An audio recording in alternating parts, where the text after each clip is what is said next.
is this. So this is a forest battle map, and we're going to say what is clearly a road is in fact our lake. It's not very wide, but it is exactly as deep as you would like it to be. And everything off the map in the direction to the right is still lake.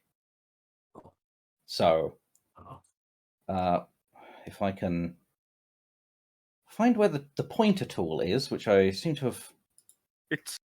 They made it a fucking weird hair. Yeah, they made it a ruler. Okay. So yes, that is lake now. And this is where you guys have to stand. There are trees around, obviously. What? So you may place your tokens. Yes, if you can't drag your tokens on, I will drag them on for you. What the hell? Jesus. That was not the move. That is big and blue.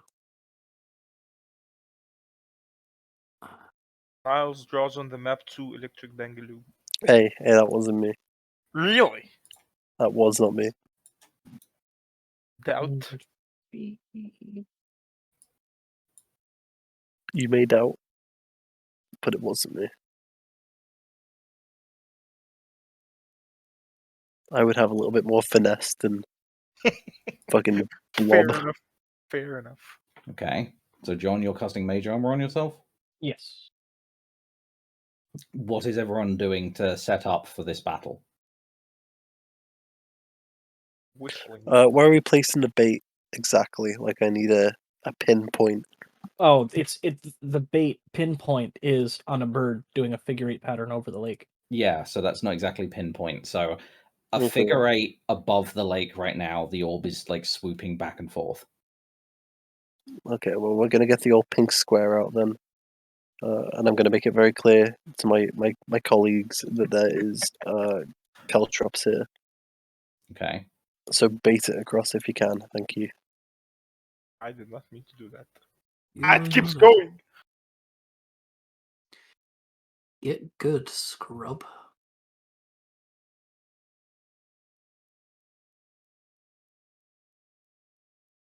Okay, so Knight's put caltrops down and hidden in a tree. What's John doing other than Owl? John's doing Owl and Mage Armor, and I am going through my inventory perpetually looking for anything. And I don't think I have anything set up for traps. Okay, Owl is just waiting, I'm guessing. Yes, that was yes. Okay, Luna, are you doing anything to prepare? I am sitting on Al's shoulder. Okay. So that's the prep you guys are doing, right? Yep. Definitely worth Yes. the 45 minutes we spent on it. All right, so sorry, we can fix it in post. Moving ahead, you guys spend some time tense, waiting. Technically, it's enough waiting around that you can benefit from a short rest if you would like to. Fuck. But if not, then after a certain period of time, you guys it's too difficult not to focus on like the thing coming towards you because the trees are moving.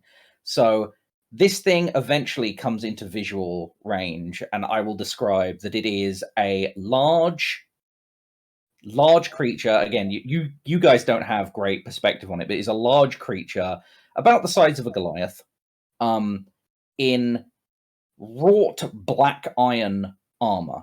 And wrought iron is not a material that you would expect to see on armor. There are runes along it that are vaguely glowing, but it's very difficult to see. The runes just seem to be along the rims of every plate of the armor. Its face is exposed, even it's in a helmet. Its face is exposed, and there is no flesh on it. It is bone. 2 horns coming out above the top of the helmet seem to be part of the actual bony face, not built into the helmet. So the helmet is built around them. It's carrying a massive tower shield, which as it comes into view, it's just barged something with the tower shield, cracking the tower shield, which is strange, but again, it's raw armor, so it's very brittle.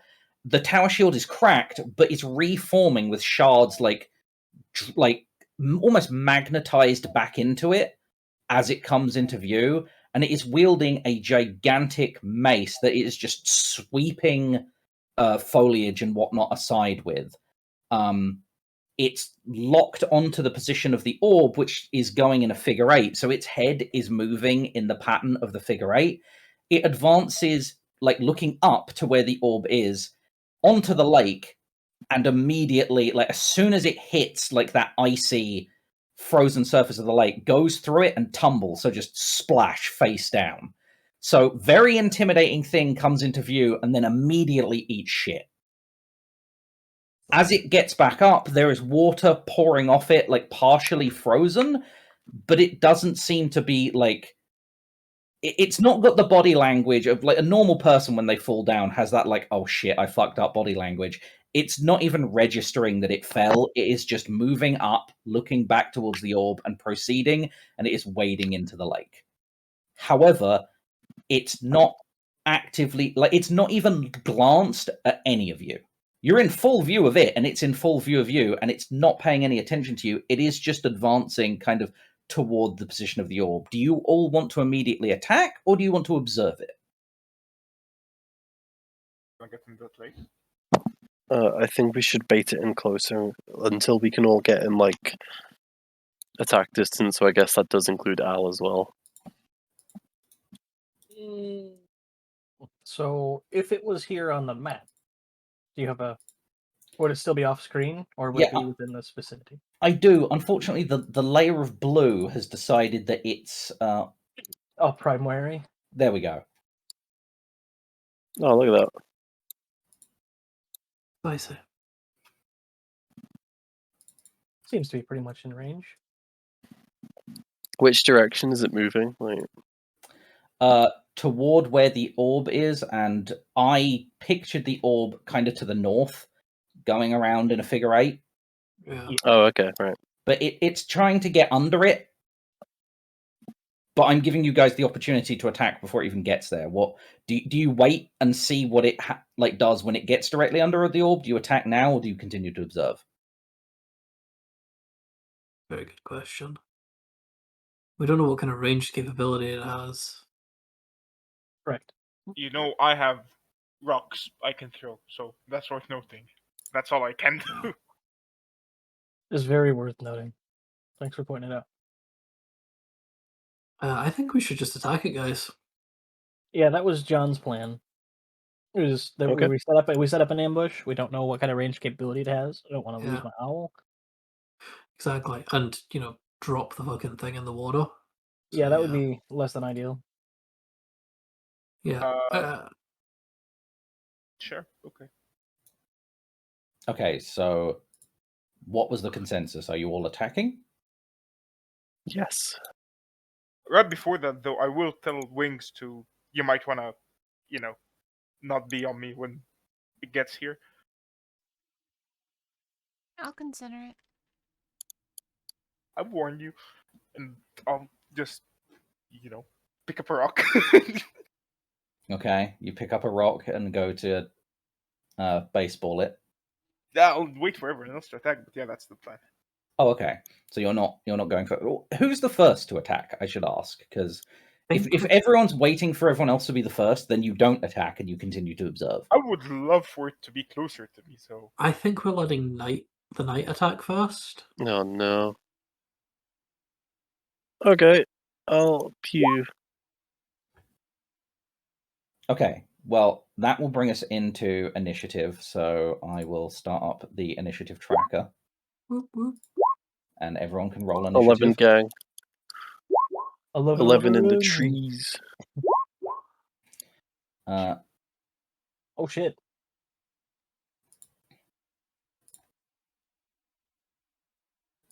Okay, so this is one of those weird moments where, like, how do you guys want to do this? Luna, do you want to act first? Because I was saying, like, Knight is the one triggering this, or do you want to move down to Knight's initiative and then start initiative from there? I'll stay where I am, but I'm just not gonna do anything. Okay. So Luna stays. Croc, what are you doing? You're seeing the knight like notching the arrow and drawing back the bow.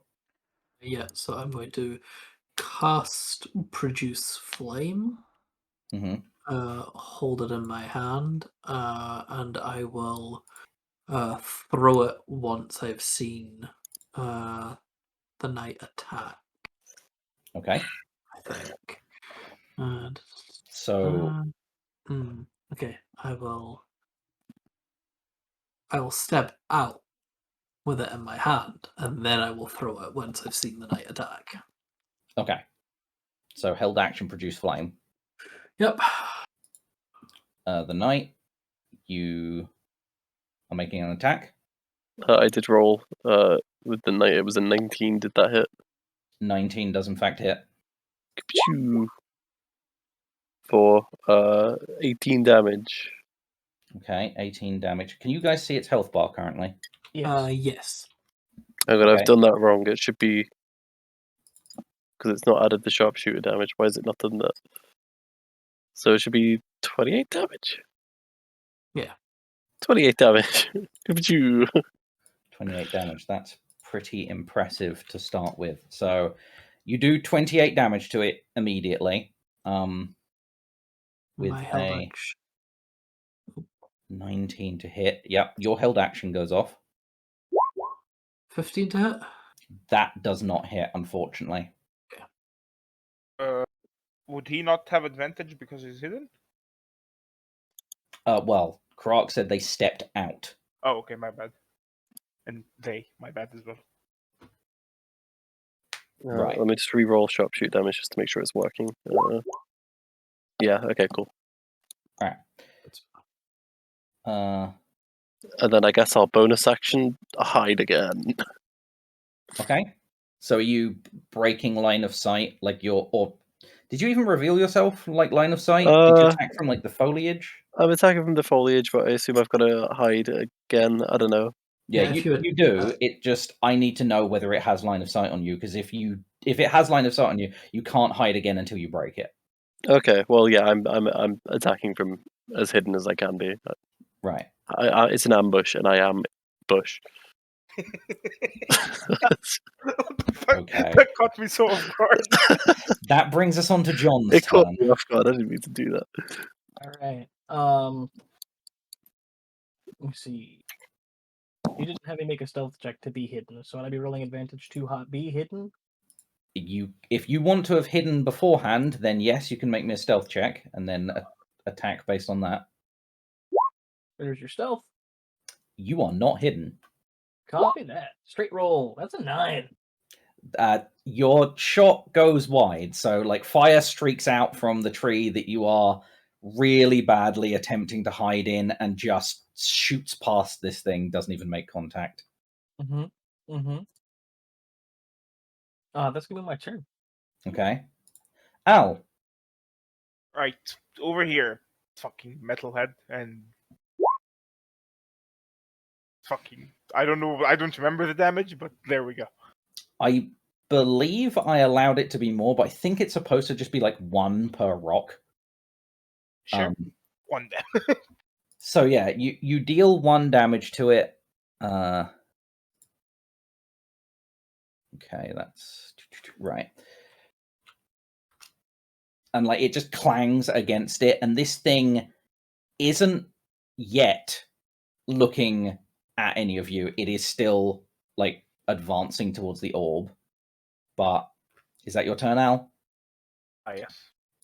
Okay, as it comes around to its turn, it advances like as if it's trying to move under the orb, and then it's almost like 5 seconds slower than it should be. It registers that it's under attack. Its eyes go from like that kind of like strange eerie glow of just something that like you can tell that there's light there, but it's just like a dim gray, to like a blood red, like spotlights on suddenly, and it turns its head towards who did the most damage? The tree that Night is in. At that point, it starts advancing, and it's pretty slow in the water that it's in, but it goes straight through your caltrops, not taking any damage and not slowing them. It just crunches caltrops underfoot Nah. and That does gives me a... an attack of The opportunity. nerve. Yep, there are definitely attacks of opportunity. So passing through that square, everyone that's in that range can make attacks of opportunities if you would like. Can attack 60. of opportunity be a cantrip? I believe you need the Warcaster feat to be Yeah. able to make it a Ah, cantrip. okay. Okay. So 6 bludgeoning damage, because that definitely hits. This probably is not going to hit. Because it's whatever this is minus 4. Yeah, that misses. Yeah, nat 1 minus 4 definitely misses. Okay, Luna, are you making an attack as well? No, I don't have a weapon. Okay. So it charges past, takes the attacks. It doesn't necessarily break stride, but it does impact, boom, into the tree. And Knight, your tree is now going down. Okay. So this is one of those things that, like, this should happen on the tree's turn, but the tree doesn't have a turn, so it's going to happen on Knight's turn, where the tree is falling. It's like its roots are exposed. It shoved its shoulder into this thing. It doesn't seem very bright. It noticed the angle of the attack, looked towards the tree, and seemed to have went, that tree hurt me, and has gone and is now killing the tree. And I mean killing the tree, because it is hefting its... That counts as... Hold on. Okay. So it makes a further 2 Warhammer attacks on the tree as the tree is going down. And those are some big, meaty impacts. I'm not going to roll anything because it's hitting a tree, but it's hammering this tree to splinters as it's falling. Fuck this tree in particular. And then we are back to Luna's turn. That is a problem. Okay. I am going to hover off of Al's shoulder, first of all. And probably move to, like, here. Mm-hmm. And I'm gonna... what looks to be... I bite my own hand and a drop of blood is produced and I rub it between my fingers and whisper something and cast Bane on him. Okay. 3 creatures of your choice, and they make a saving throw? Charisma. Charisma saving throw. Okay. You're Think cursing super him. charming. All right.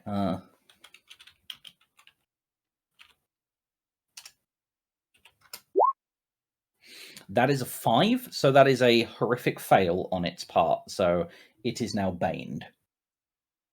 Is there a visual component to when a target is baned, or this is an up to you part? Probably just like it's got like weird fluttering lights dancing around it. Okay, so there are now like wisps fey of magic. wisps of obviously like fairy style magic around this thing that seem to be clinging in particular to its weapon hand, and as it moves it's almost like they're making it difficult for it to make those swings. Any bonus actions on your turn, Luna? I believe. Oh, no. No. Okay, so no further movement? Mm-mm. Righto. Croc. Okay. I'm going to bonus action Nature's Wrath. Right. Which is a little bit more powerful now.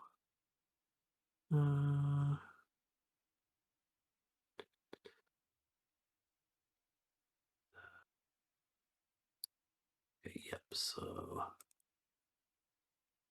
I beef up. And yeah, I'm just going to run out. Mm-hmm. And punch it. Okay, go for it. I hope. 25. 25 absolutely hits, just shy of a crit. Yep. Okay. And I'm going to re-roll that and see if I get better than a 2. Nope, I'll stick with the 2 in that case. So I do 6 damage.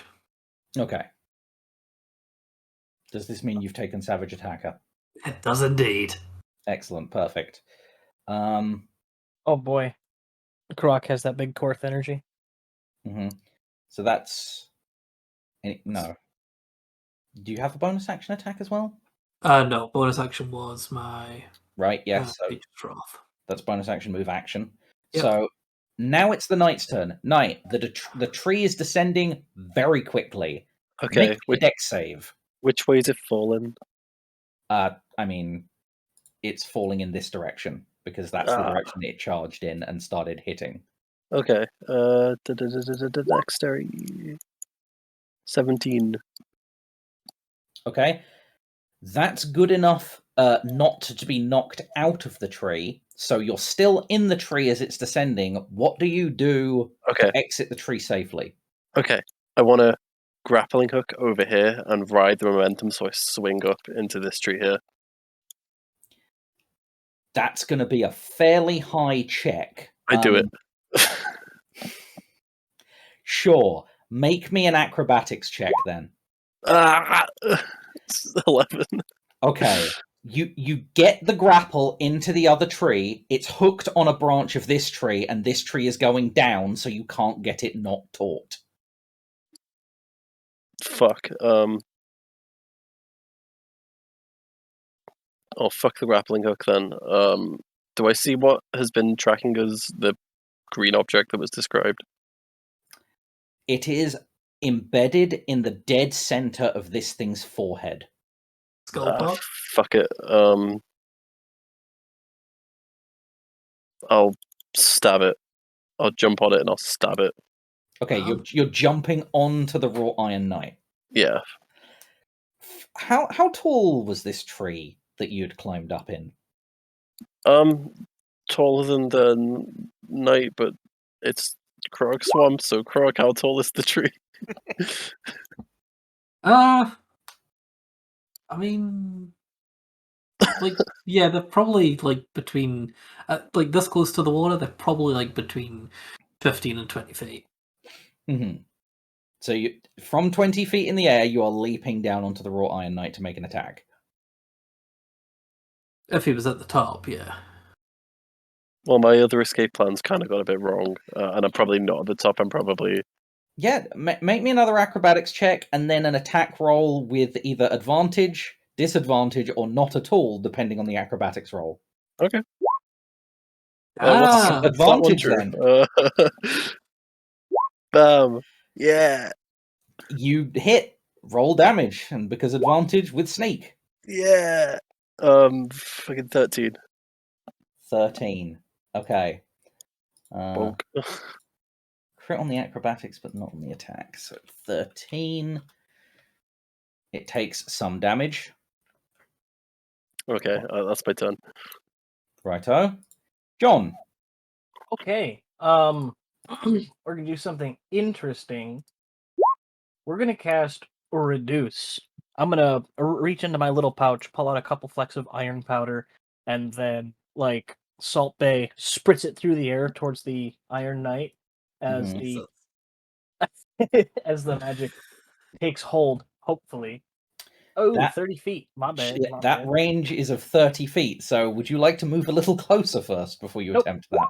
I am going to spend a sorcery point for extended spell to double the range. Okay. Ooh. Oh, no, that's not range. That is duration. So, yeah, I'm going to hop out of the tree and then move forward 20 feet. Let me read my shit. There we go. Now we're Guess I'll use my legs after all. Okay. Yep. I was like, I have a thing for this. No, I don't. Okay. What is the save on the Constitution saving throw? Okay. And he's banned. He is baned. Is Bane? He takes Minus he removes a 1d4. D4, yeah. Right. So that is 1d20. 19. So -4. 17. That saves. Okay. So you attempt to reduce this thing's size, even baned with the fairy lights flaring as you cast the spell. The sheer necromantic energy that sustains this thing does not allow you to affect its physical form, and the spell is repelled. Yep. And we're gonna turn about face and just kind of walk back towards the tree. Nope. Okay. Any bonus actions? Nope. Don't have any. Excellent. Not all. Ow. I'll take a deep breath Mhm. and just mutter to myself, "This is probably gonna hurt." Ah, here we go. And are the caltrops still there, or do I have to go around them? Oh no! You know, that's up to Al's decision making. But he crushed them, right? Yeah, absolutely. Yeah, fuck that. I'm not risking it. And I'll use a moxie point and attack it twice. Once with main action, once with bonus action. Go for it. So this Remember, is you one. have advantage because you're flanking with me. Yeah.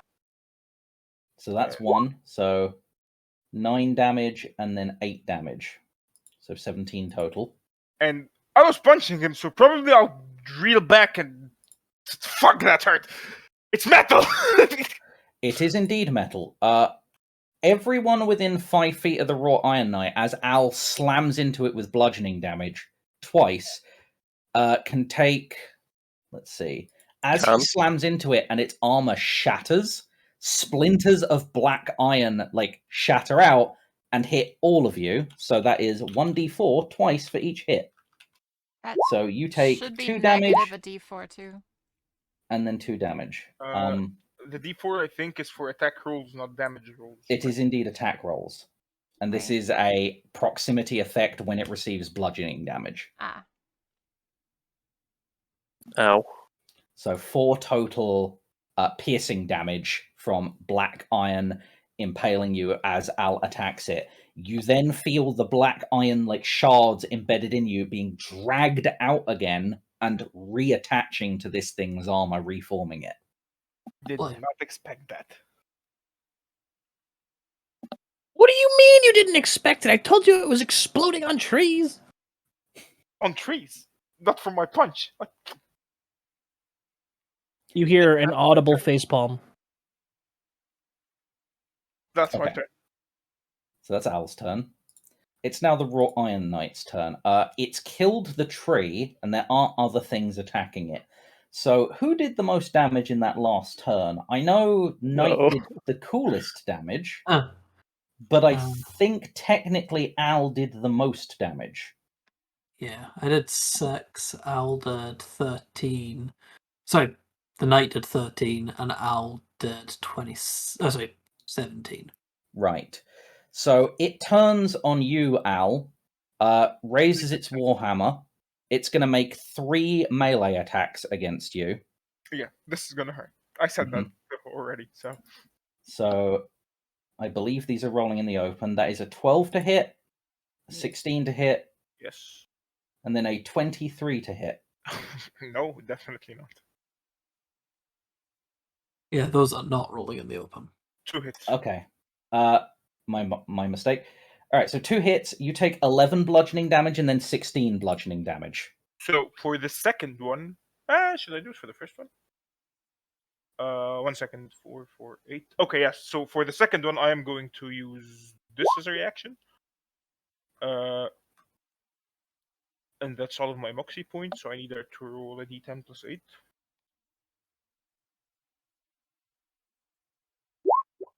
Fuck! I should have done it for the first one. Okay, so yeah, I reduced that to 5 damage. Okay, you take 5 damage from the second hit. And the first was 11, right? So 16 damage total. Mhm. Cool.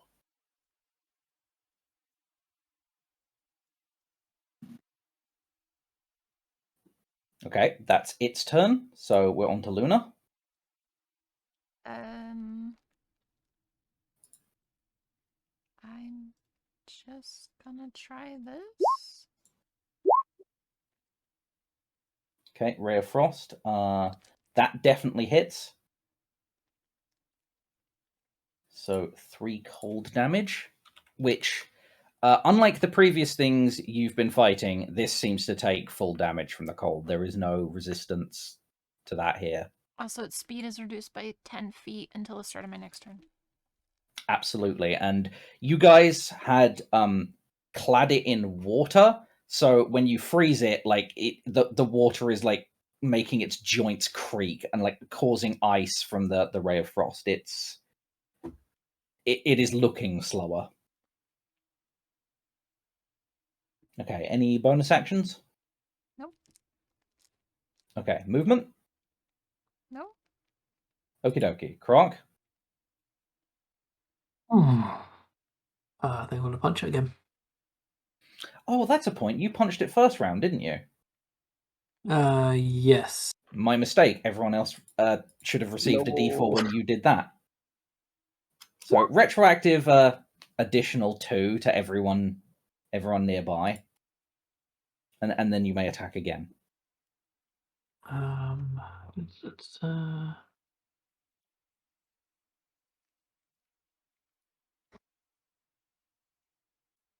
Yep.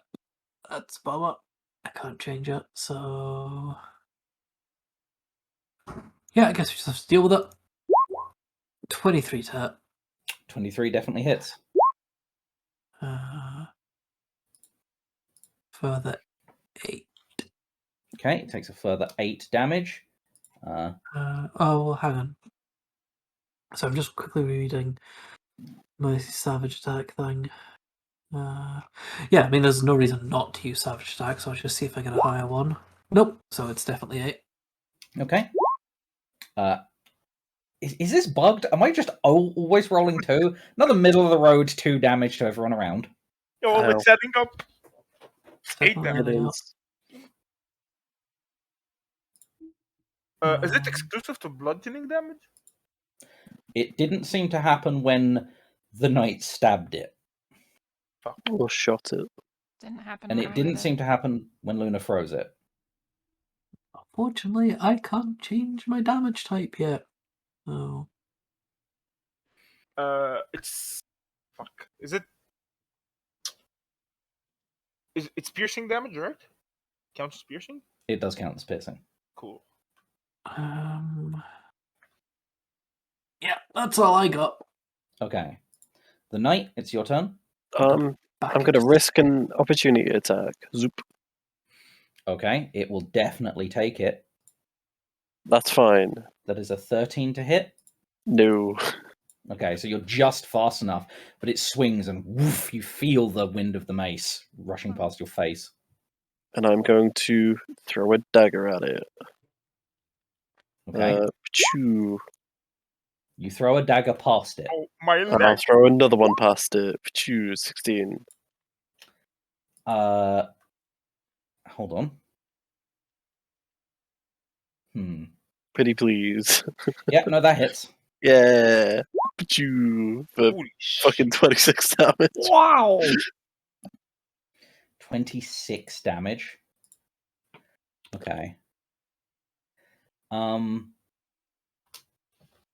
Alright, so this thing is looking rough, and you see the runes on its armor flickering madly. And then I run away. Sending an SOS.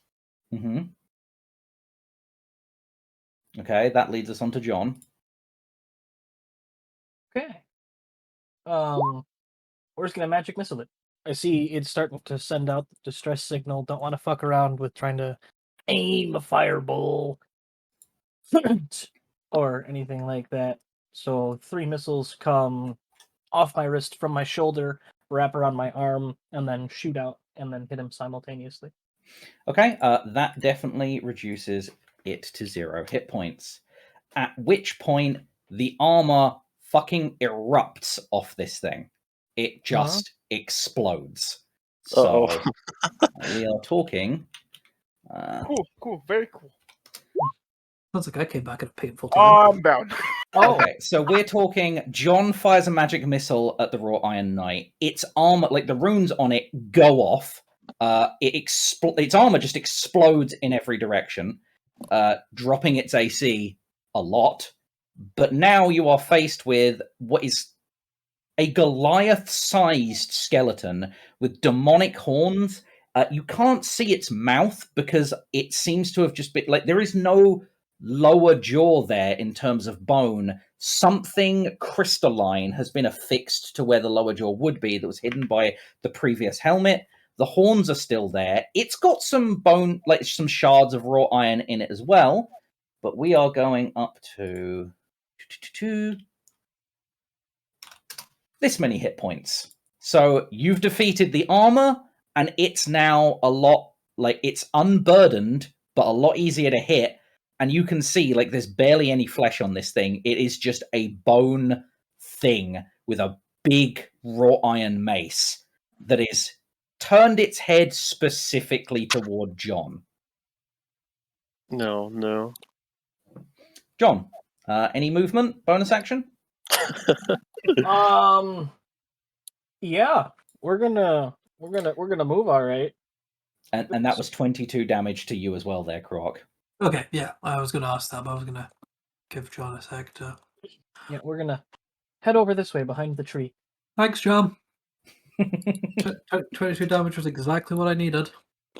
I didn't know. What do you mean? You saw it explode on the trees. When you You're punched dead. it. Okay. Is that your turn, John? Yep. Al, death save for me. This is gonna happen a lot more often. I told you should take fucking athlete. I did. I can stand up immediately if I'm not dead. Okay, so one successful death save. That leads us on to the... I guess it's not a wrought iron knight anymore, so I would call it the knight, but that would get confusing. It's like a skeleton, right? So call it the wrought iron knight. There you go. Bam. It's just a skeleton. Yeah, okay, so the skeleton. Skelly knight. It's had its movement reduced by 10, hasn't it? Yes. So it moves, let's say, here. Croc, you get an opportunity attack. It's stomping away from Al, so he's nicely sharded up, but he's not being targeted. Nope. Okay. It moves to here, reaches back. There's nothing on its back, so it reaches back, grabs midair, and iron shards around just form, like just shoot into its hand, forming like this giant spike that it just hurls, hucking it towards John. Okay. So you will take... Does a 15 hit you? It does not. We're going to use my reaction for arcane deflection. Okay, what about 17? 17 will. Okay, What so about it the throws... D4? Ah, right, minus a d4, hold on. So a 16. Does a 16 hit you? I'm pretty sure this only lasts for one attack. Um, Against that attack. Yeah. Oh, my EC is back down to 14. So yeah. okay, so the second one does hit you? Yes. Okay, 14 piercing damage as a giant metal raw iron spike is just driven into your chest. But that's its turn. Leading us round to Luna. I land on top of Al and hit him with big... That's not the button. Hit him with big healing magics, if I can actually cast the spell. You can. I'm not sure why Roll20 is... Oh, there you go. So 14 total healing to Al. Not sure. I want to wake up after what we just saw. You didn't see anything. You were out. Yep. I Put saw your glasses back on and face the truth.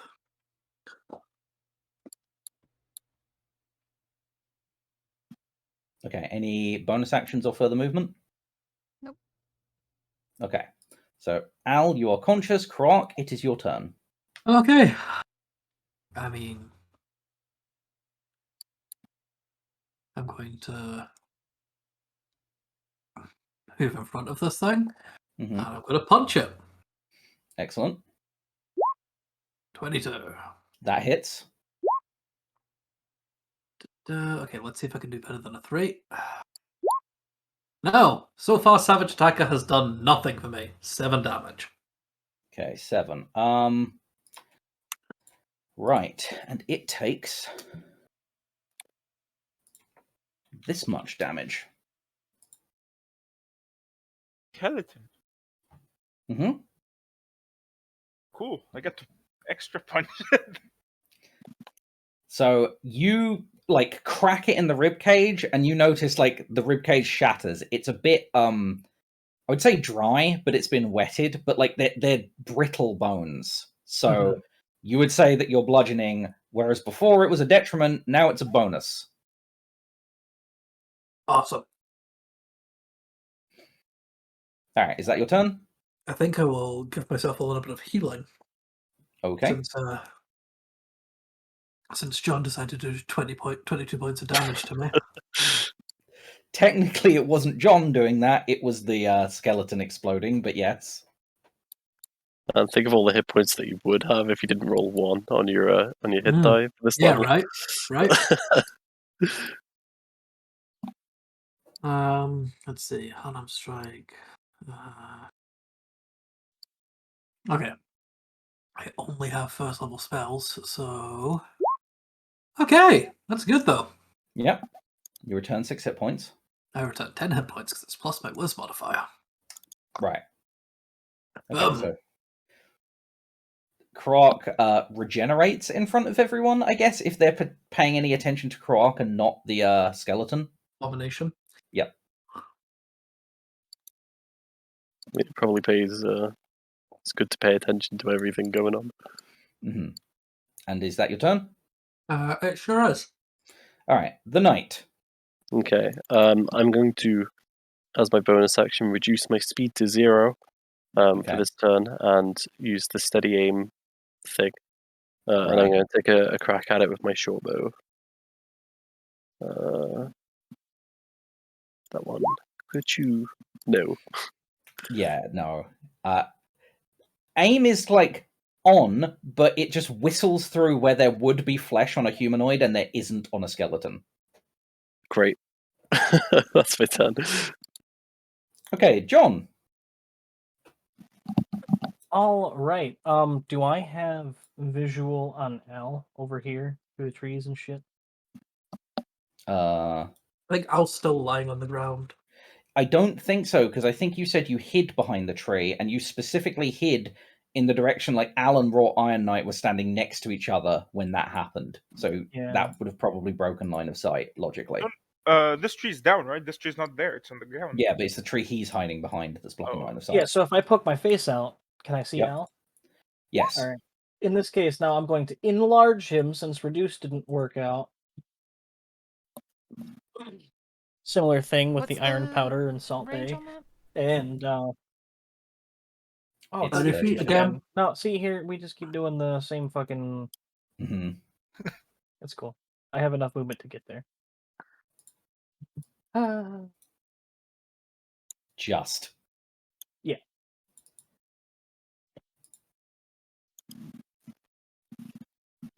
Cool. I'm big now. I don't know how to react to that, honestly. I just woke up. I'm now large. I have to go punch a thing that probably hurts me. Yep. I'm just trying to... You There can we do go. it. Okay, You are so now Big Al. that was out of character, me complaining. In character, Al is gonna be like, see? Now that's a plan I can get behind. Okay. And anything further, John? No, that's gonna be it. Okay, Al, I believe you're actually still on the ground right now, though you're massive. See, I planned for this. I have athletes, so it only takes me 5 feet of movement to get up. That See, is Drew, he very was worth planning to for you. failure. Yep. He just knew he was gonna be always being recovered from unconscious. Yes, but I have a question, and let me know if I can do that. I can use my reaction because it's my turn. But can I use this as a reaction, even though I've been reduced to half hit points a while ago? When you take damage that reduces you to half your maximum hit points or less, you can use your reaction. I didn't get the chance to because I got immediately knocked out once I hit half health. Yeah, then no, unfortunately. It's bypassed your class skill. Yeah, well, as much as it sucks for fucking John, I can only hit once now. So on the next time you take damage, that counts as you taking damage like below half hit points. Well, the So thing you is, can use it then. I have 14 hit points. If this thing hits me once, I'm fucked. But Possibly. that's fine. We're fine. So I'll just jump to my feet and try not to crush Luna, then rush up to this thing and fucking punch. Like, I will ram into it as hard as it rammed into the tree, but with my fist. Okay. And I have advantage. Right? Does this count as advantage? Like, flanking? I think you'd need to move one square up, but yes. Well, there was a tree there, but sure. Well, that's the foliage of the tree. Like, the base of the tree is probably more centralized. Awesome. Punch. 7 plus a d4. That definitely hits. So 9 damage. 8 damage. 9? 9. Oh, math. 7 plus 2. Yeah, that's 9. Okay, it takes that much damage. And again, you crack your fist into it, and you can just feel the bones snapping. There is something, like there's necromantic energy just trying to hold this thing together, but you're doing so much damage to its physical form that the black, almost oozing energy seems to be like falling out of this thing. Its bones are bleeding black blood. So, bonus action. I just got this. I will give myself, what's it called? Resistance to bludgeoning, piercing, and slashing damage, because fuck this guy.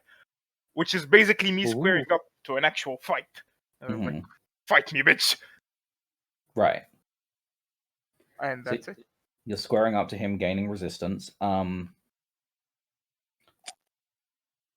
So that's your turn? Yes. Okay. This thing's very basic, so it's still looking at John.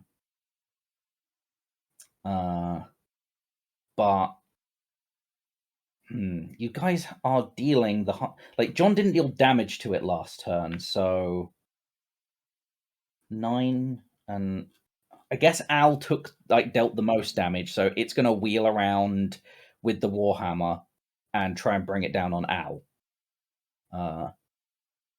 So we've got 3 attacks at minus d4 each. Although that is a nat 20, so I'm not terribly sure I have to do much calculating with this. Does 26 damage halved still take you down, Al? 26 halved? That's like 13. No. Okay. And now I can use my reaction. Fuck you. Absolutely you can, with your 1 hit point left. Did you roll a d4? Not anymore. I did roll a d4, but it's a nat 20, which is an auto hit. Ah, okay. How much hit points was it? 8? Cool. I have 9 hit points. Fuck you. Okay. The next attack. Wait, no. Oh, we have it because of the resistance, right? We already did that. Yeah, we calculate the resistance. Okay, the next attack misses, thanks to Luna, and then a third and final attack misses on its own. So it takes some wild swings at you, gets you with a really hefty one, but the hit of the really hefty one moves you out of range of the next 2, and it's just swinging in an almost programmed attack pattern, and it's not reacting very quickly to where you guys move. That hurts like a bitch. And then we're around to Luna's turn. And I am just muttering, "Stupid, reckless human," and following Al around to fucking heal him again. I told you don't want to be here when it starts. Okay, 8 hit points. Back to Al.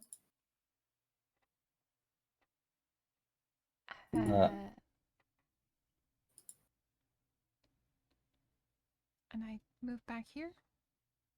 Okay.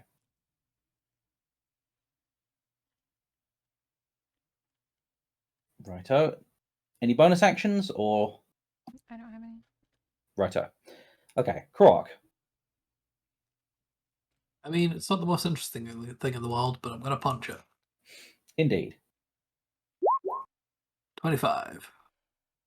Okay, that definitely hits. I'm definitely going to reroll that, though. Hey, that's much better. 10 damage. Okay, so that's nice and easy to calculate. You crack into it again. More bones break. More of that black ooze comes out. At this point, you've actually shattered a bone completely, and we're expecting like an entire limb to fall away. It doesn't, despite not being attached. And you can see there are like magical bonds holding this thing together that are straining as you break down its physical form. So this is an animated entity through what pretty obviously necromancy. Yeah. Right. And then, just because I don't have anything else to do with that, I'm going to bonus action cast resistance on myself, just in case I need it. Okay. And that gives you like a D4 to saving throws, doesn't it? It does, yeah. Right. Are you staying in melee with it? Oh, yeah. Okay. The knight. I'm going to do another shoot. Okay, you do another the shoot. I do another the shoot. I'm going to bonus action steady myself again, and could you... Not my day. Okay, so the knight is plinking arrows towards this thing, but in the melee between you and Al, the arrows seem to just be whizzing past it and not actually making purchase. The knight did absolutely amazing with the knives, but can't seem to handle the bow to quite the same level of skill. I'll just fucking charge next turn, that's fine. Right, yes, but you did use all your movement. Bonus action? That was to steady, yeah. I did say Okay. next turn for me charge. Don't Righto. worry. John, your turn. All right, we're gonna go with just a regular old plain old fire bolt. Oh, for the best damage roll ever. Okay.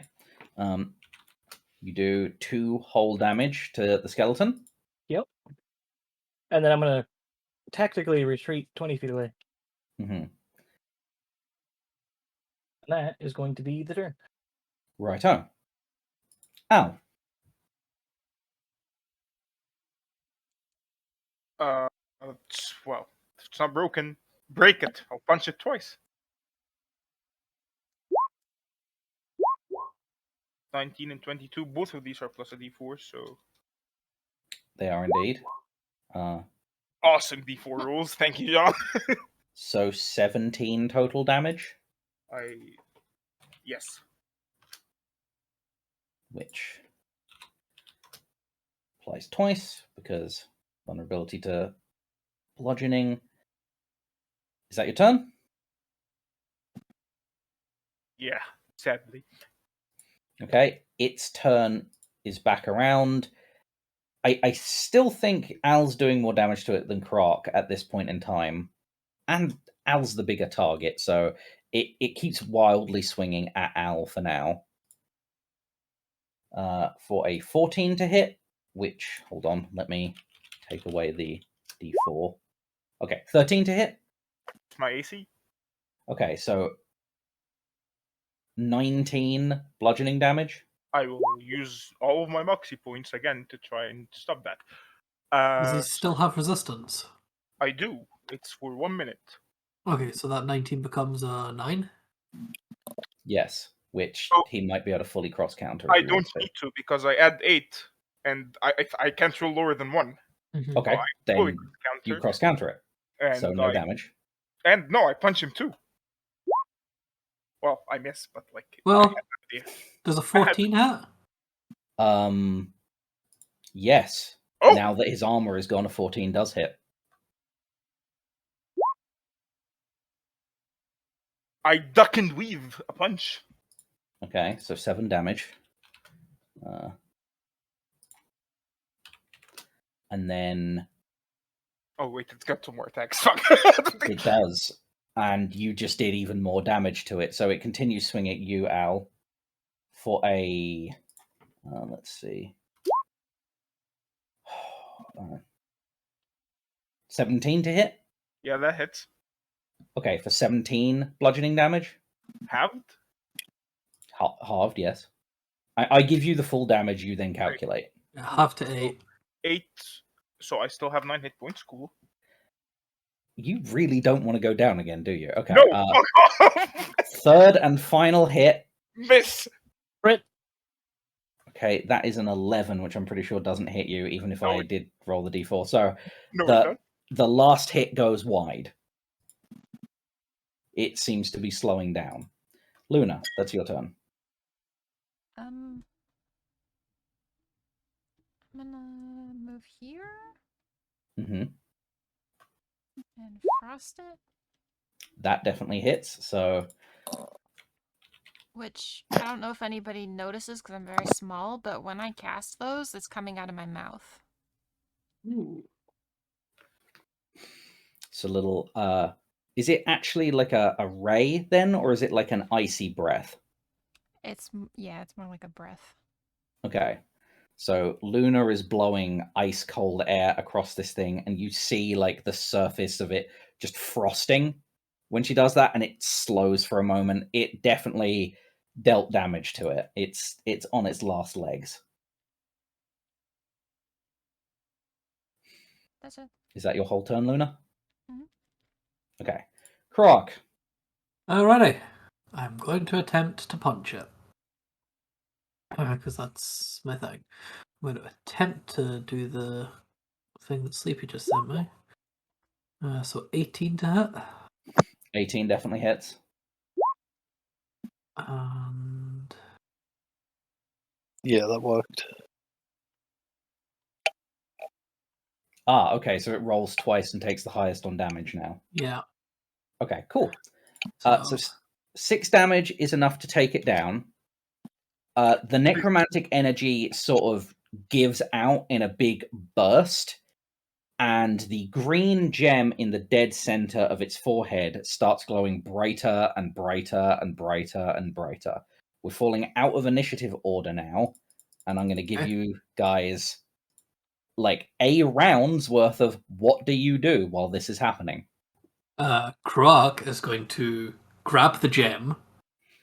Okay, it's buried in this skull in the center of its forehead, so you're grabbing the glowing gem. Yeah. Okay. Can I pull the gem out, or is it stuck fast? You can try. Would Okay. you like to make the attempt? No, I'm just going to look at Al, and I'm just going to say, batter up. Okay. I want Al to punt this thing into the water. Okay. Well, can I try and crush it first? Can I just try and step on it? It's not fallen. Yeah, but I'm big as fuck. You're about the same size as it. Oh, fair enough. Okay, I'll just chuck it. Yeah. So Croc is gonna like basically throw it up so that Al can loose it into the water. Okay. Make me an attack roll, Al. 16 or 22, whatever. That hits. So you throw the skull up. Al bats it. It spirals into the water. As it does, like a green line of light is coming out of the gem forwards. You see it spiral into the water, bloop, go under it. And then you can see like a green glow under the water that is just building and building and building and building. Yep. Everyone braces, and then a green, sickly green, disgusting even to look at, pillar shoots up from under the water into the sky. Like a giant green pillar, all the way up into the sky. Great. And continues to shoot up into the sky. Does there is now a Minecraft beacon? giant green marker beacon noting this location. Yep. Croc Okay. Let's go. Okay. I collect grapple hook. I collect arrows. I collect daggers. What I get of. How longer am I? Oh fuck! I get an exhaustion point in a minute. Uh-huh. It helped you survive the combat, but you get an exhaustion point zone. Let's just start liking it, I think. Yep. Like... Yep. I'll pick up Jean on the way actually and just run. And well, I'm assuming this is assuming Luna flies to my shoulder. Yep. And Okay. can I pick anyone else up, or is it going to be too heavy? Kruk will gently suggest you pick up Knight's corpse. Just so that Knight doesn't have to carry it. That would be helpful. Oh And yes. I was so confused why Knight is a corpse. Yes. No, the, Yeah, the corpse that I corpse forgot I Knight had. carries that has around. been- yeah, Knight's companion. Yes. Sure, I'll carry Knight's little friend. Knight's companion that I remember, but Sleepy doesn't. hey, right. You don't need to come after me like that. Okay. So I didn't forget. We just put him in a bush before the fight. Okay. back to the theater of the mind. You guys are making your way out of the swamp. Back to the northerly direction? I think so. I think that's the sanest thing to do. Get away from the giant glowing green fucking Yeah, and beacon. as you guys move, you can tell this green glowing beacon isn't fucking going anywhere. Like it's sticking around. Like you look back after 10 minutes, still green glowing beacon. You look back after half an hour, still green glowing beacon. You look back after an hour, still green glowing beacon. And after that hour that you guys have been moving, it's getting to the point where, because it was getting to that point anyway, which is what made you guys decide you needed to fight this thing off. It's getting to the point where if you move too much more, you're going to incur a point of exhaustion, which Al has already incurred from this fight. Yeah. So what does a point of exhaustion do to you, Al? I have disadvantage on any ability checks or something else. I don't remember. I think it's just ability checks for the first level of exhaustion. Yeah, for the first level of exhaustion, it is just ability check. So you can see that Al is like, I don't know how to put this, but like he's he's huffing and puffing. He's not dropping back. He's not struggling to keep up with you guys. But whereas you guys are kind of like heavy breathing, he is like he's reaching his limit in terms of endurance, and you're reaching that limit physically where you've been going too long. All of you feel tired and want to sleep and have been running on adrenaline. Yeah. So, what do you plan to do? I mean, I think we need to find somewhere to rest. We need to find some kind of shelter and some way to disguise it for anyone looking for us from the air. And we need to do it fast. I'm about to pass out. Well, luckily I know the swamp pretty well, so I will... Yeah, really got the home field advantage with that one. I will attempt to lead them somewhere where we can make a lean-to.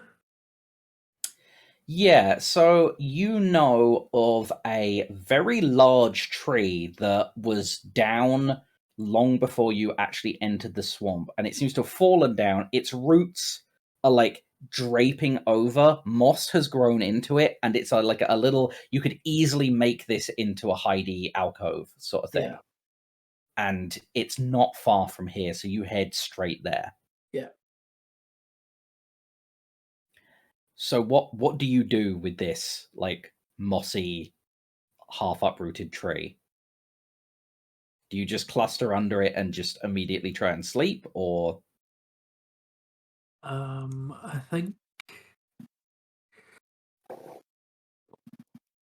not very much I can do. Well, we could take some branches and some mosses, and we could use it to try to drape over the entrance here and make it look like natural camouflage. That way, if anyone's going by, it escapes their notice. They don't just see us huddling.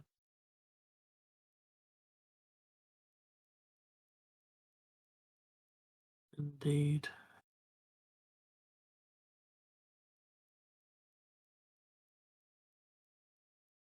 Yeah, I think that is pretty much the best we've got.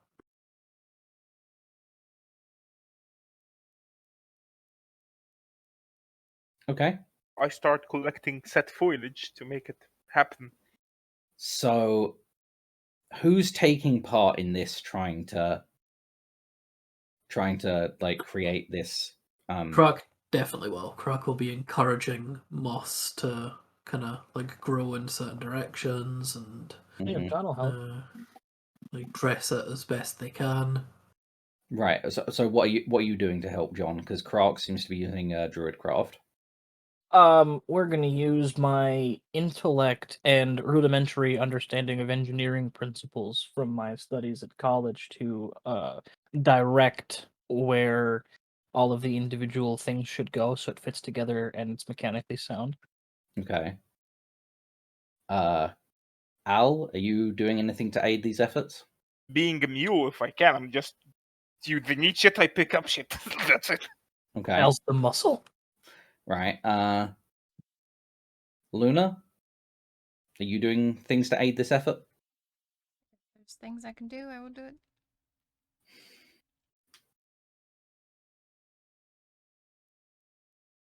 All right. Knight, any ideas as to what you would be doing to aid? If I can find just some, without going too far out of the way, to find some like sticks and shit. Sticks and shit. Okay. Yeah. Like literal shit or fixing. I mean, camouflage, like. Okay. Any animal droppings on this one. So Krark is using magic, so that would be make me like a wisdom check. John is using intelligence magic. That would be a intelligence check. For everyone else that is just like assisting, that would be a survival roll. So a Carrying wisdom shit? survival roll. Yeah. But I'm just carrying. Okay. Yeah, but you're still having to find the shit that you need to carry. Did you want like intelligence arcana or just straight intelligence? Yeah, you can use arcana if you'd like. Okay. Can I excuse me?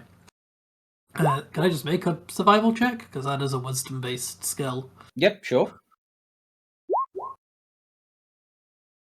Okay. So that's got it.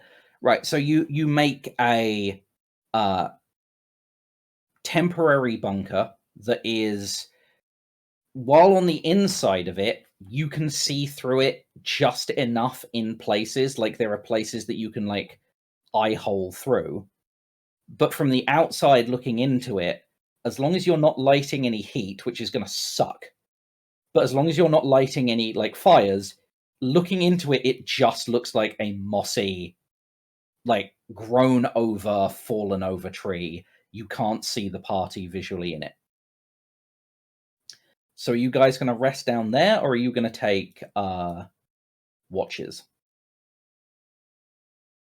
We'll remind everybody that they can rest while watching. Mm-hmm. So are you just going to be the sentinel all night, or? Pretty much, yeah. I will help as well. I will take a watch if it is asked of me. Well, I don't think anyone is asking because Krark is saying that they don't actually fall unconscious when they rest. Oh, Croc does not. all right. sleep. You've probably got the best wisdom out of us all, so best perception. Okay, so you're all going to huddle up and try and sleep through the night here?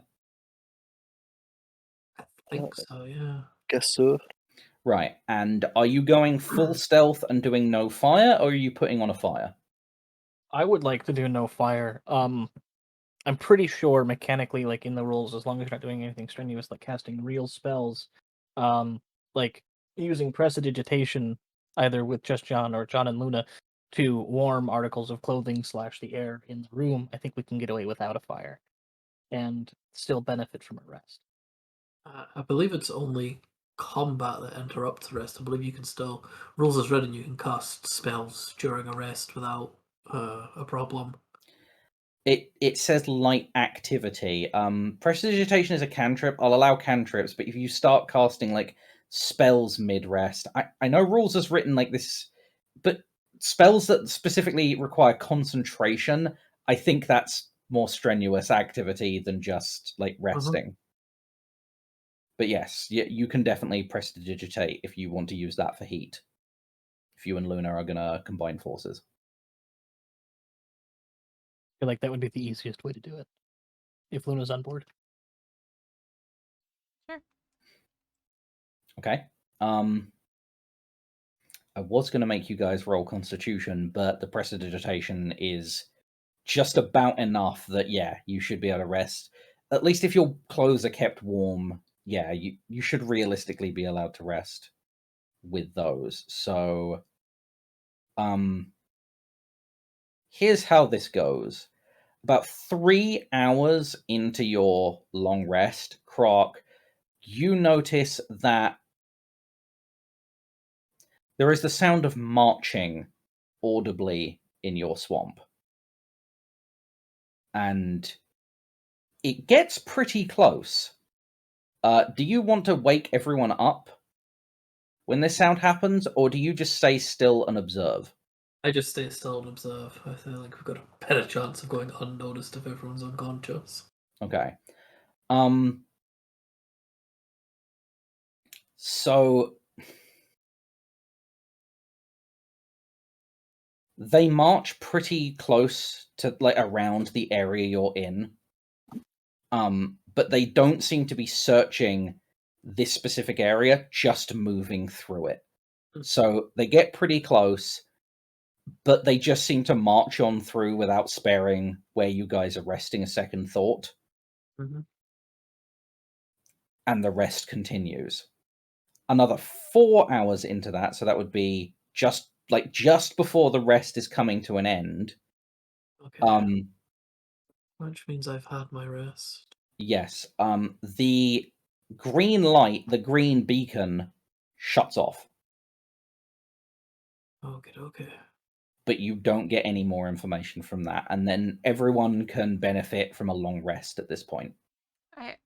If we're like really well hidden, how can we see out? Well, it's one of those things where like looking in, because it's dark where you are, no one can really see any details because there's only very small gaps. But looking out, there's that green beacon lighting everything up, so you guys can see like shapes moving and whether the light's there. And I didn't necessarily describe like visual stuff, but you could hear the sounds of marching. So you can see shadows moving, and then the light goes off, and then you can't hear any more marching. So was the light in the sky like above us? Yeah, it was the big green beacon I was describing. Yeah. Was casting green light. And now it is not.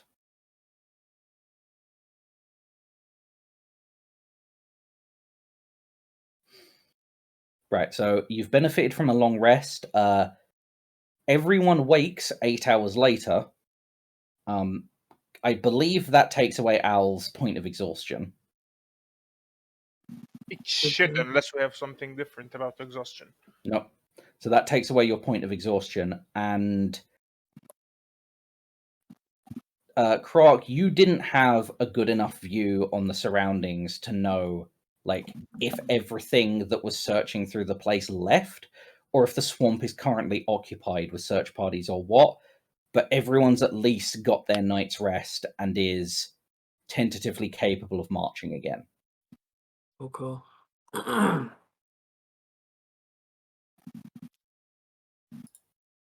which point, I think I'm going to put you guys back on the map. And we're going to move you there. Oh my god. Woohoo! Whole day of travel. We've made it. Couple of millimeters on the map. I would say, yeah. Maybe a millimeter. 12 miles. It's pretty good, though, considering most of those miles were under duress. Mm-hmm. 12 miles. This is how fucking miles lays 12 times on a map. That's it. Bruh. 12 miles, what is that like? I don't know, I can't do the math.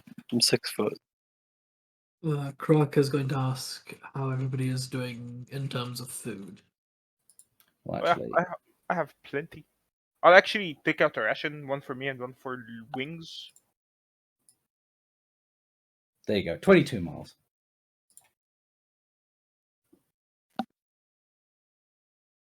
Okay, so you feed yourself and Luna. Yes. Everyone should be at the, like, I don't know why it's done on rests in particular, but everyone should be marking off a ration during rests. So it effectively takes a ration to long rest. Yeah, so Croc is just looking at John and the Knight to see if they're eating. Yeah, I John's have got some. few days worth of food. I'd say about 4 days of food. Okay. So, Knight, good. you're noticing that your passenger is not waking up or eating at this point.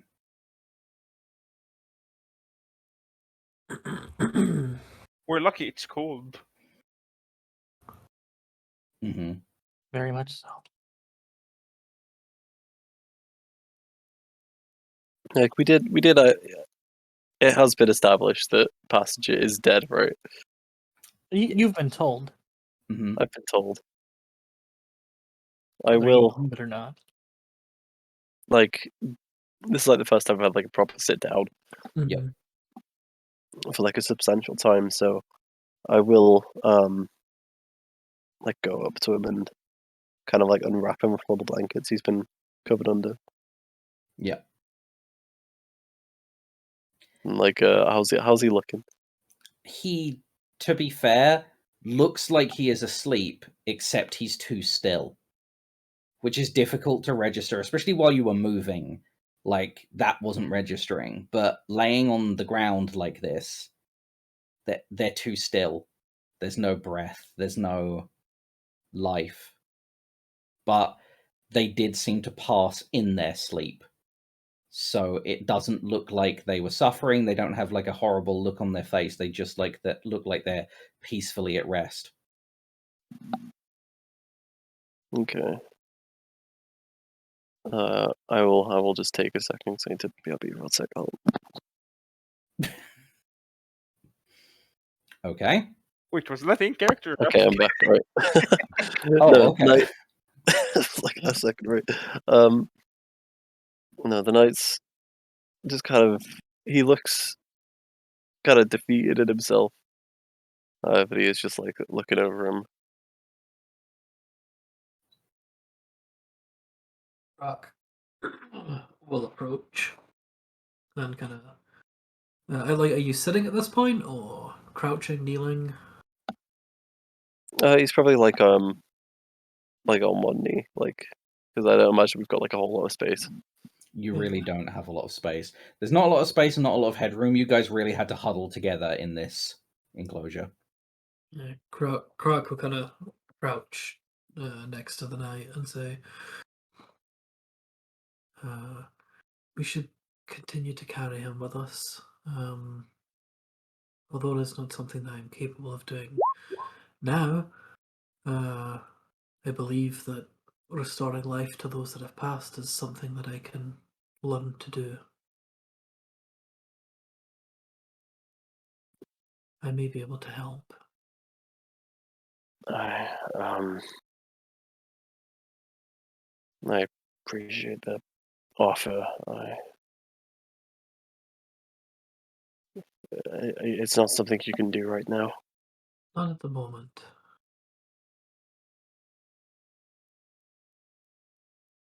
Well,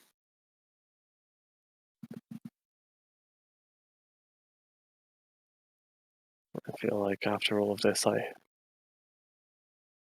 failed him. You only fail when you give up. Well, he's dead. For now, as I said, doesn't always mean it's the end. In this world that we live in, remarkable things can happen. It doesn't seem like anything remarkable has happened in the past. How long has it been? 7 years? 6 years? Did I I think I described it as like between 3 and 5 years. Yeah, I think it's closer to 3 to Nothing 5. remarkable has happened in the past 3 to 5 years. Well, you've all survived.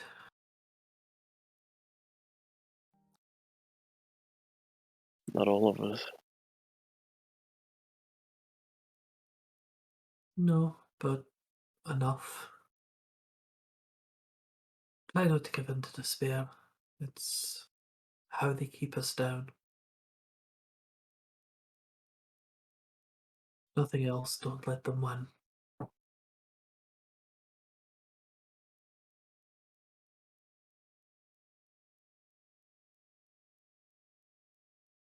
We'll kill them all. That's the spirit. And I will, wrap him back up again. And go sulk. Up against the tree stump or whatever, the roots. Okie dokie.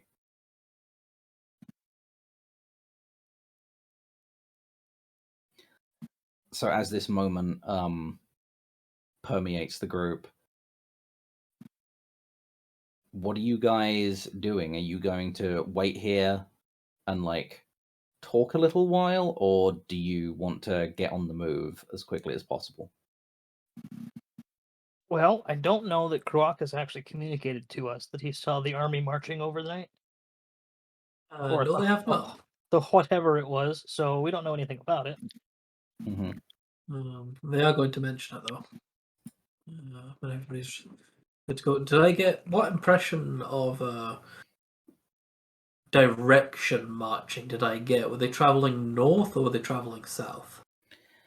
Because I imagine that it would have been loud in one direction, gotten progressively louder, and then gotten progressively quieter in another direction. Yeah, they were going northwest, but then they combed back the other way. So it's not like it was just a forced march in one direction. It was a series of footsteps walking around an area. Okay. And did it eventually just die off in the idea that they got further and further away, or did they just stop? I would say died off. It's not like a load of footsteps like reached your location and then just went quiet. And do I get the impression that they went northwest? You would get the impression that they went towards the beacon. Like that was the last direction you heard them heading in, is back toward the beacon. Okay. Wouldn't that be So south of Crockwell. us? Sorry? Wouldn't that be south of us? I believe so, yes. Yeah, so they came in from the northwest, but they left towards the south. Okay. So Crockwell, when everybody's done eating and the night is finished to sulk, Crog will say, during the course of the night while you rested, an armed force moved past us. It came from a sort of northwesterly direction and headed towards the beacon. So I believe it is probably in our best interest to continue heading north.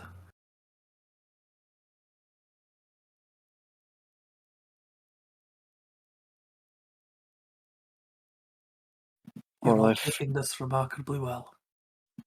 It sounds good to me. I mean, that lines up with the original plan.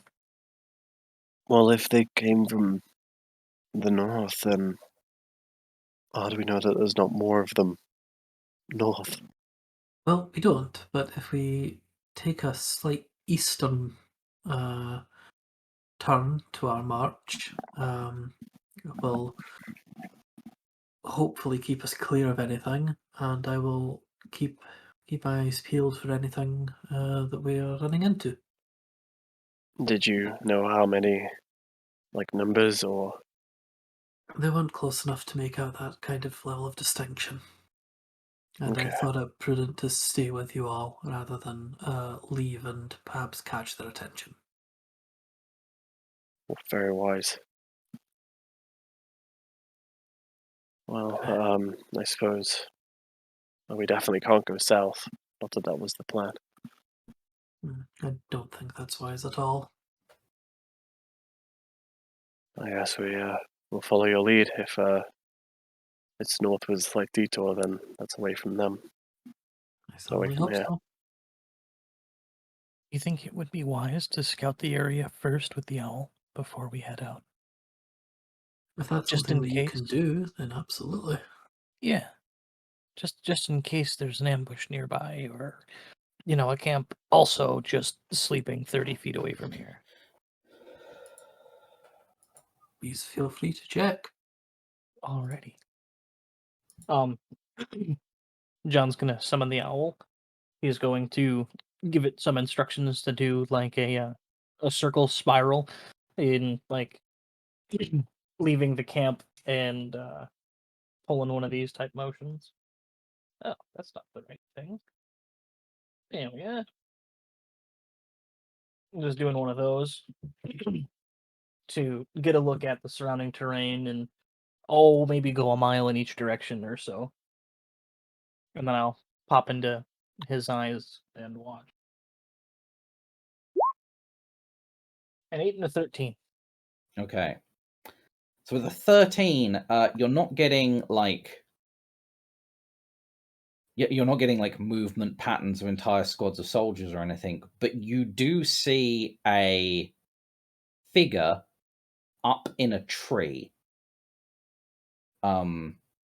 Not terribly close to the camp, but within the spiral distance. There is just a figure sitting up in a tree, like looking down. That's all you get. In the direction that we're holed up? Or like they're just watching a trail? They're just around, looking all around. They're not looking any particular direction. It's not like a figure with its eyes specifically fixed on where you guys are resting. But there is a figure around up in a tree. It's the only like other living thing you found around this area that's just posted up as a kind of watch. Okay. I will let everybody know what I found, and then try to avoid the area that he was patrolling in. Yeah, they weren't moving. They were just up in the tree. Oh, they were up in the tree just looking everywhere. Mm-hmm. Okay.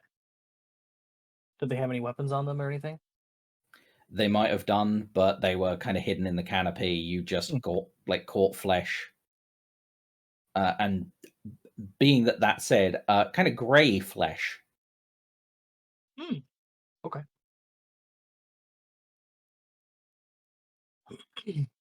So I let them, or the party, know the approximate location based off of the bird scouting. Yeah, it seems to be west of you guys, which leads you to believe like they don't necessarily know whether you are. It's not like they're trying to catch you out, and it's not like they're camping your area. It's just around in the forest, and that's the one that you found, or the Mere of Dead Men, I should say.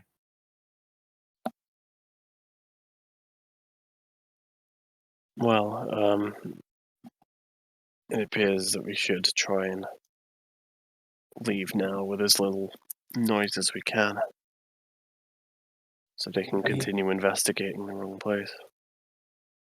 I agree completely. And if we're lucky, the swamp will deal with them. Did you say that you saw soldiers as well? No, I No, saw okay. just the one figure. Just the guy, okay. Kroak heard a series of footsteps Yeah, in yeah. the evening, but I haven't visually confirmed it. Given the very, very limited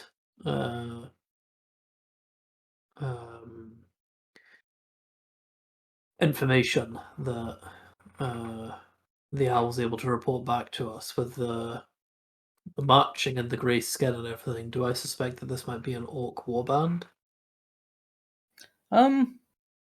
It could possibly be, but you don't have enough information to know. Obviously, you haven't set eyes on it. The only piece of information you had is grey skin, which could mean another undead thing. It could mean orc. In the past 3 years, have orcs ventured in here before? No, the Mirror of Dead Men has kept most living things out. And the presence of living things in this swamp, you believe that the swamp's going to try and deal with it at some point. Yeah. But this thing doesn't seem to be being dealt with right now. Not right now, no. Okay. Yeah, in that case, I will kind of give a thought to the terrain, plot out a path, and offer to lead everybody when they're ready to move. That is me, I'm ready. I will hoist the body as well. Cool. Okay, so you guys are going to try and stealth march? I think that's for the best, yeah. In a slightly north but northeast direction. Okie doke. So, again, that would be a group stealth check that I will ask you to make. Bam. Damn. So if everyone can roll me stealth. Okay, 14, 12, 10, 17, and 11. I'm going to add a d4 to that. Mine isn't a 12, it's 21. Yes, it is. My mistake. 14, 21, 10, 17, 11, 13. Right. 13. Okay.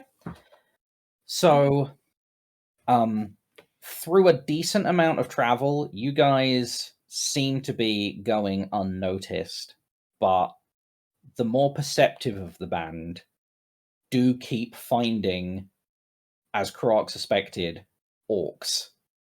Some of them half orcs, some of them full orcs. The half orcs, you find them more likely like hiding up in trees and like keeping an eye on entire areas. The full orcs are just kind of stomping around, big axes in hand, sometimes like angrily chopping at a tree for no apparent reason. A couple of them you found just dead, like wrapped in vines that are just slowly dragging them down into like a gloopier part of the swamp. So it's not like they're just devastating the swamp, but they're having a go.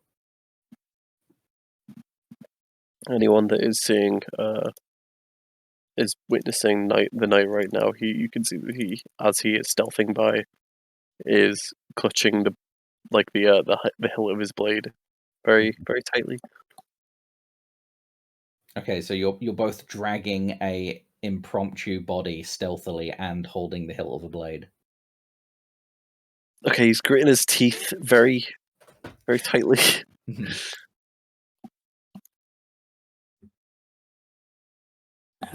Yeah, Kroark will just continue to attempt to stealthily lead everybody out. Mm-hmm. Okay, well, occasionally when the group passes by one of the orc corpses being sort of dragged under, Kroark will give a fond little smile at the swamp. Mm-hmm. Now, I have a question. Actually, this is for the DM. I won't use. Are these orcs wearing like furs and pelts and warm clothes? Yeah. In general, yes, they are absolutely clad in animal skins, and a lot of them very like thick and warm with fuzzy pelts. There's a lot of different ones. There's a lot of bear pelts, elk pelts, you know, whatever they can scavenge and sew together. Basically, not very well kept, but yes, there are pelts. Oh yeah, I mean, obviously for the warmth of the group, Kroark will gently try to get the swamp to let them strip off a couple of corpses along the way.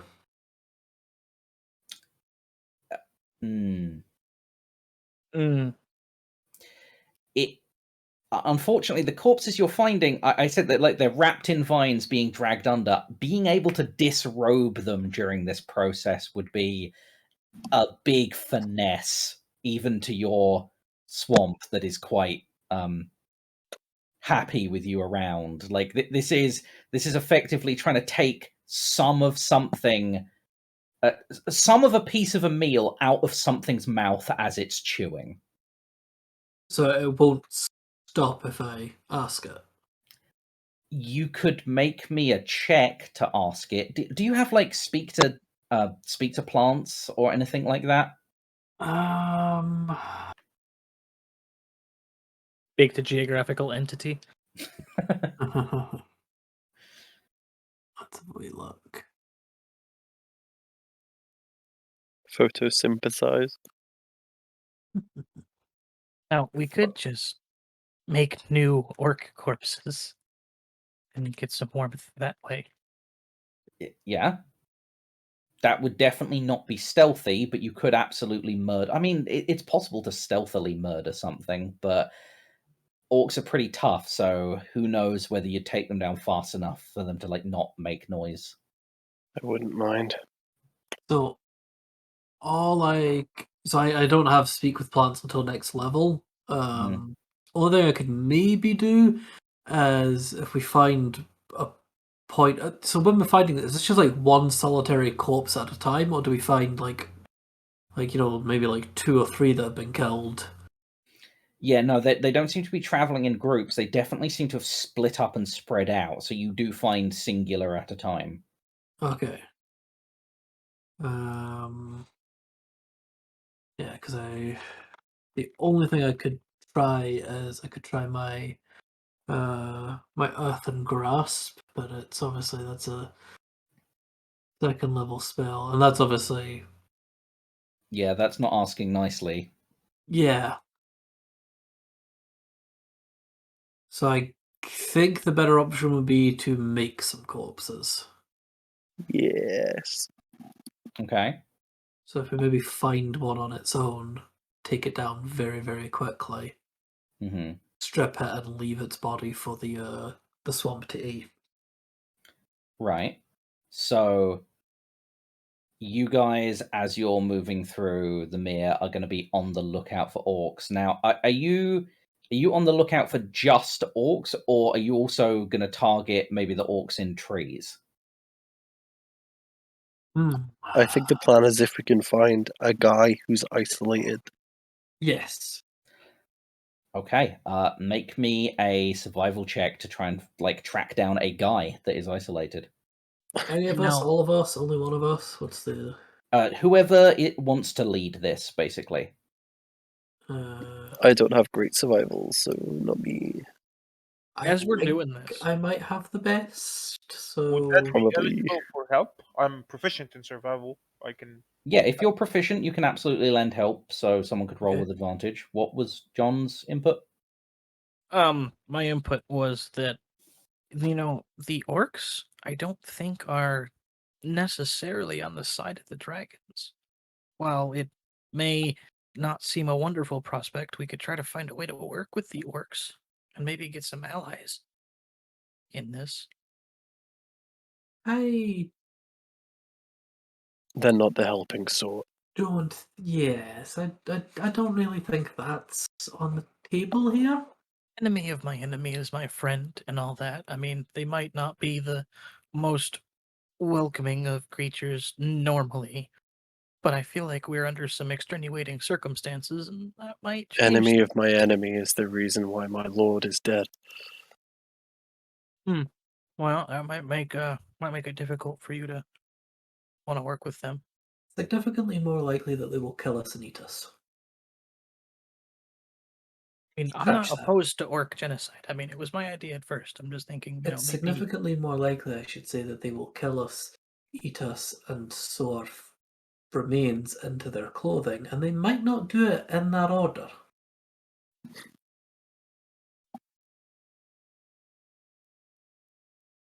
Well, as fun as that would be.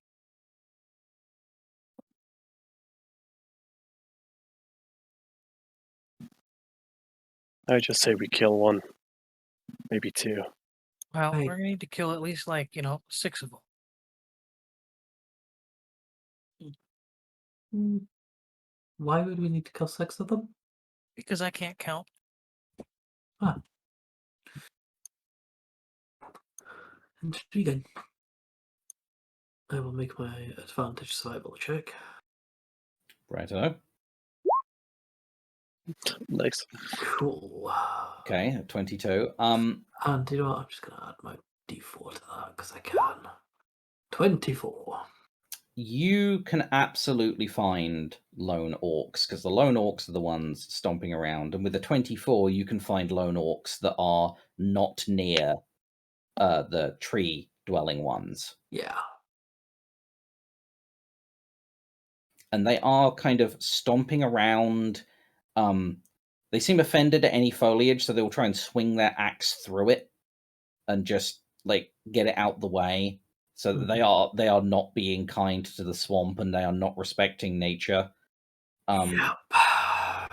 Because you did so well at tracking this guy down, I will also tell you, like, they're all wearing like furs, but they have somewhere on their fur, and it's on a different place for every guy because this is not a universal thing. Somewhere on their fur, a mark, and it is a very crude depiction of a 5-headed dragon with the white one being larger in the center, which usually basically ends up looking like a hand rather than a dragon because they don't even bother to draw the details. It's just like different colored lines with the white line in the middle being the biggest one. Yep. Well, there goes that theory. No friends. Yeah. So. Well, if we found one, I think it might be time to sneak up to him.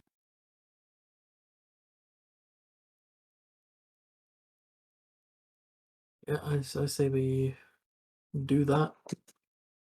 Okay. How do you accomplish that? Are you all just gonna like sneak up and try and bum rush him all at once, or With my man, Oh, it's on the tip of your tongue, come on. yeah, the night. Yeah. Just trying to find. Ah, there we go. Yeah, I totally can.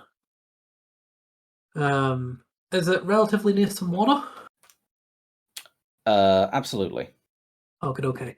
I'm going to, yeah, I'm going to approach with the knight, and when I get close to some water, I'm just going to gently lower myself into it, give the knight a thumbs up, and Croak's bones just start to like snap and twist, and I'm going to turn into a, once again, bony, viney, like kind of a little bit creepy looking, bone vine monster crocodile, and I'm just going to sink into the water and just start moving towards it. As he starts moving, I stroke stuff. Okay. So you pet Croak on their way out? Yeah. It's like a reassurance. Like he gave me a thumbs up. I'm giving him a thumbs up back. Right. Okay. I would just mind you sleepy. It is a big day. Ideally, I want to stealth up into. Best bet is the daggers, probably. So it's a dagger throwing range, which would be pretty close. 20 feet. Yeah, for a dagger That's throw. Yeah, very close. it'd be a very slow approach. Okay. So make me a stealth roll. We'll see how well this goes. 16. And I will make a perception roll. Do I get advantage on my stealth roll because I'm underwater? Sure. If you're a crocodile approaching underwater, you can have advantage on your stealth roll. I'll be approaching bow drawn, Cool. and like arrow knocked until I get to dagger throw range. Okay. Is everyone else moving into range to do something, or are you just hanging back and letting Croak and the knight deal with this? I'm on standby, so I'm like 10, 15 feet behind them. Mm-hmm. Well, I guess behind the knight because Croak is in the water. So he's a crocodile? Yes, I am a crocodile. Croak.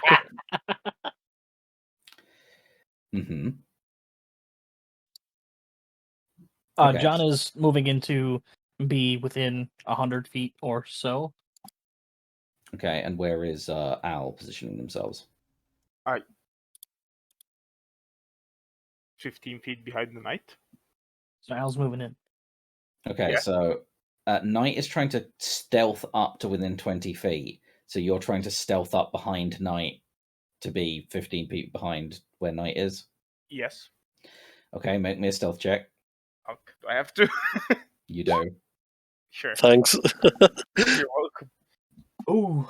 Night, you don't even know that Al is behind you. Okay, so you get within 20 feet of this guy. So just starting with like Night, then Croc, then we're not going to do initiative. Just like everyone give me what attack you would do stealthily, and then we'll go to the people that are like spellcasters and a bit louder, and we'll see if he survives a round of combat, and then if he does, we'll deal with that from there. I'm only trying to move in if like Night fucks up, basically. Yeah, so we'll start with Croc and Night. Well, I'm just going to double dagger. Okay. Yeah. I'm gonna wait for Night to do that, Mm-hmm. and then I'm just gonna burst out of the water, bite him, and drag him under. Okay.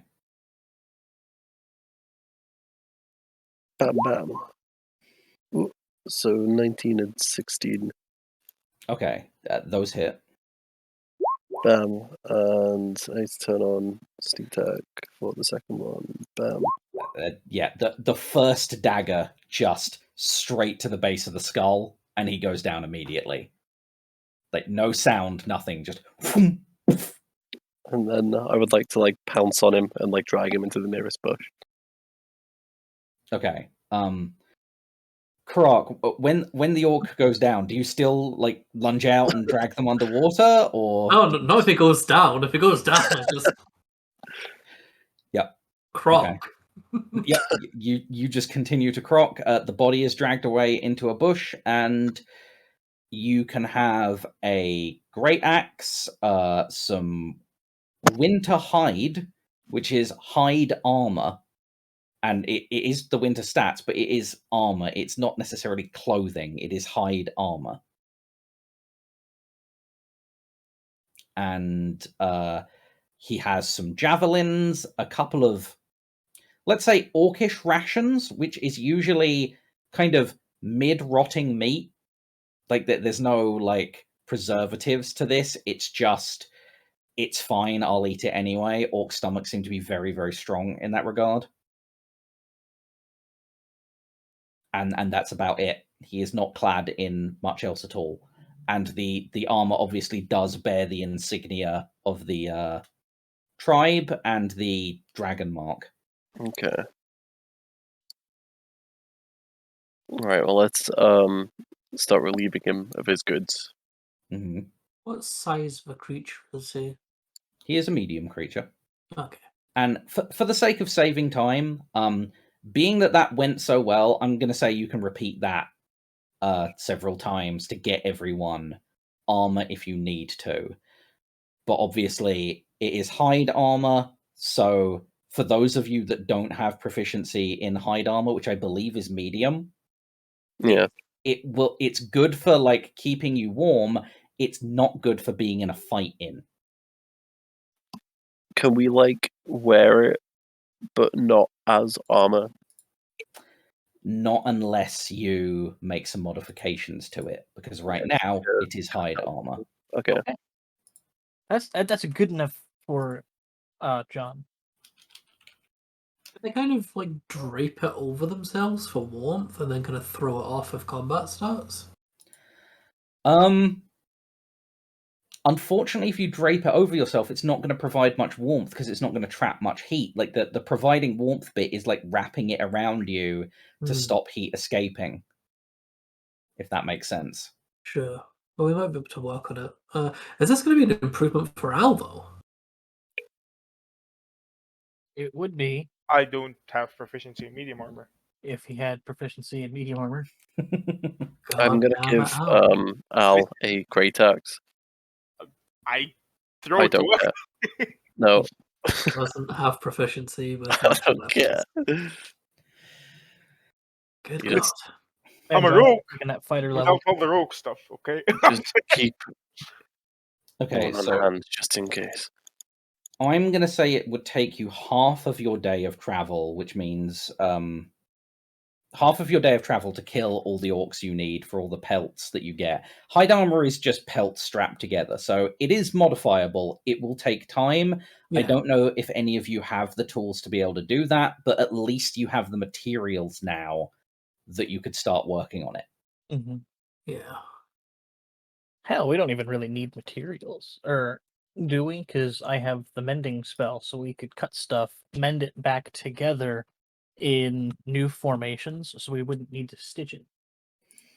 I think mending would patch holes in it. I don't know that it just glues things.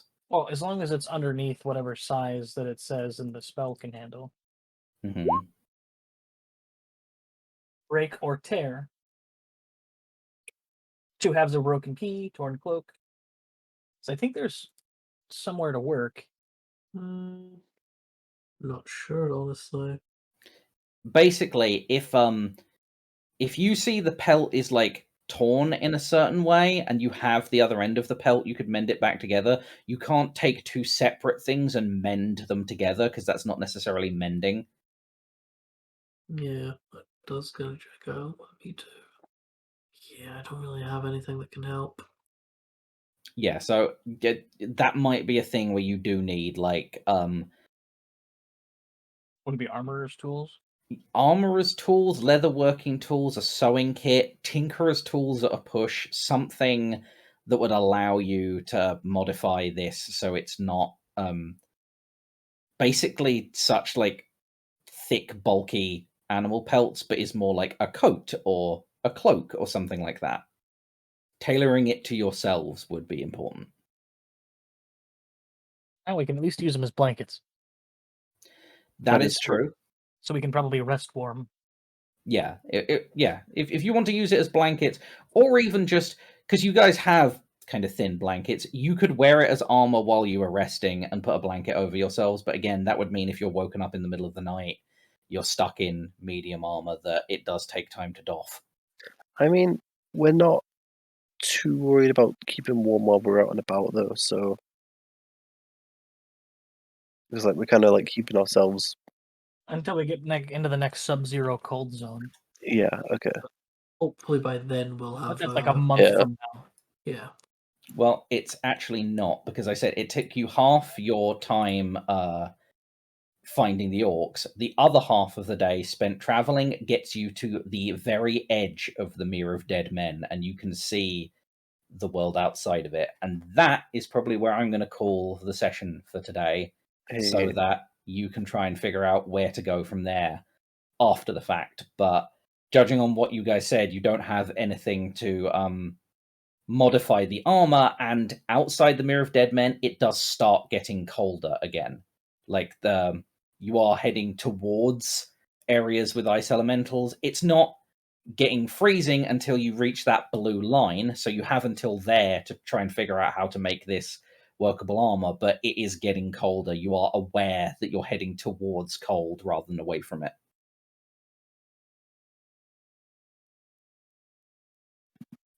I wonder if it would be a good idea to keep picking off the orcs and see if we can find armor or leatherworking tools, or see if we can find their craftsmen inside of these orc camps and steal their supplies. You haven't found an orc camp. Yeah, but we've been finding solo orcs, so I mean, I feel like it's not a leap in logic to assume there is an orc camp somewhere. But you can only pick off so many orcs until they realize someone's killing us. That's the whole point of asymmetric warfare, though. Like, well, see, yes, I agree with you, Al. they know someone's killing them, but they don't know who or from where. Yeah, but however, they're also fighting the swamp, so they could just assume that it's the swamp that's been killing them. Yeah, with stab wounds. Yeah, but what if crocodile bites? Well, the swamp was stealing the bodies. Yeah, but what if they find the corpse before the swamp gets it, and it doesn't have any of its items?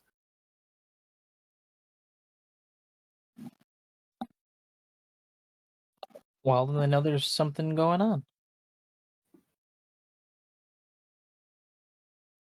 Sounds like a problem for next time.